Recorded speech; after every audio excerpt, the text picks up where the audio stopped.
Good morning. So in this video, I'll discuss the tips to approach the comprehension. So without wasting time, let's get started. So this is a question that carries 20 marks. So this carries the maximum marks in the question paper. This is section A, reading section of your question paper. So in this, there are two comprehensions that are asked.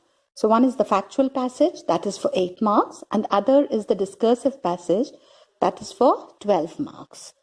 So as this carries the maximum marks, so you cannot overlook this. So you have to do this perfectly, and this can be attained only by practice. So today I will tell you the right approach. So first of all, what does the word comprehension means? Comprehension,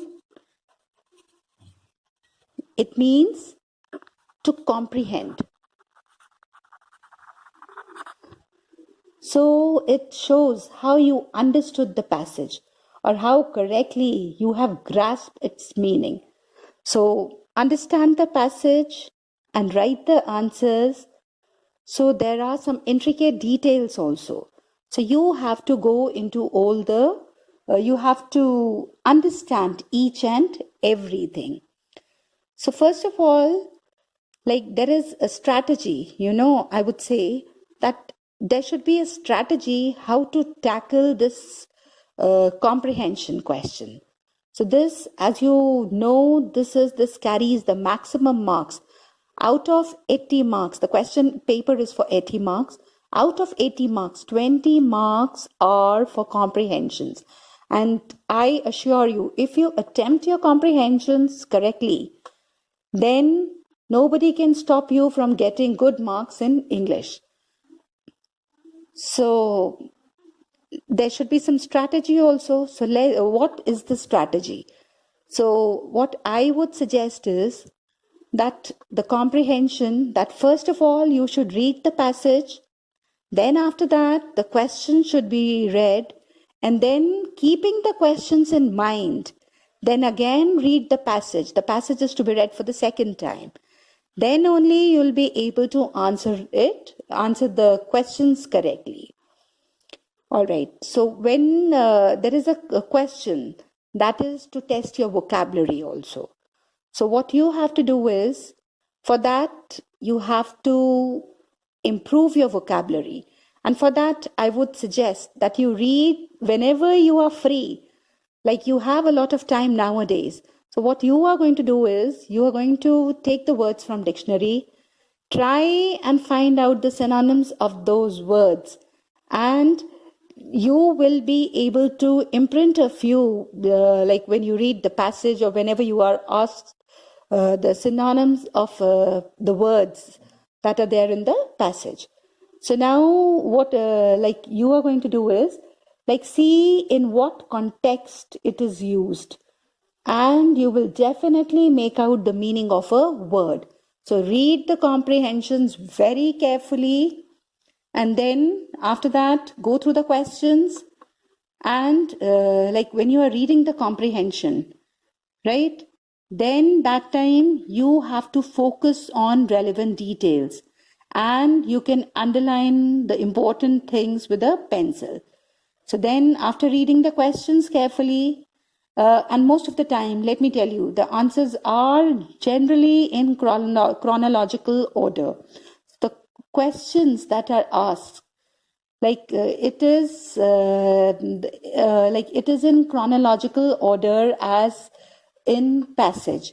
So what you are going to do is, you have to try to answer in your own words. Please, as far as possible, try and answer the questions in your own word. So to find answers to the vocabulary-based question, like synonyms, so what you are going to do is, you're going to replace the word with the meaning. And if you find that it is the same in meaning, then your answer is correct. So for MCQs, now like CBSE has started with MCQs in the factual passages.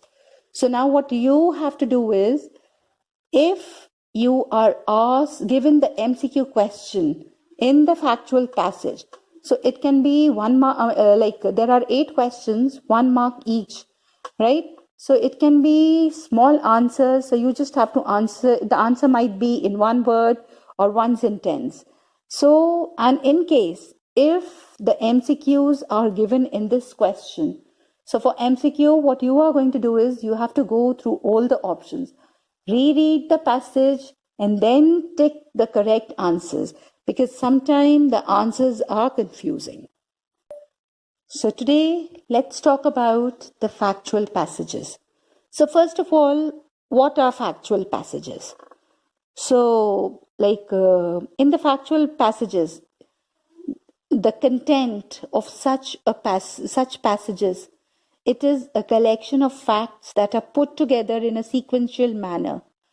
So factual description, it involves creating a complete mental picture of a particular person, place, object, event, and it allows the reader to get a comprehensive view of the subject under discussion also. So in this passage, in the factual passages, it involves a step-by-step description of the subject, and the readers, they have to compare or contrast facts, and contrast the facts that are relevant. So today I will give you a factual passage for practice, and in this passage you will get 8 questions for 1 mark each. So the question might be fill in the blanks, it can be true or false, or very small answers that can be answered in 1 word or 1 sentence. But keep in mind, whenever you are answering the questions, if the questions are asked, the answer has to be in complete statement. Please do not write just 1 word. All right, if the question asks for it, then you have to write the word. But as far as possible, try and answer in complete sentences. So today, I will give you a factual passage for practice, and you will read it, go through the questions, read it the second time, and then write the answers. So I'll send you a comprehension passage in the group. Try and solve it and do it on an A4 sheet.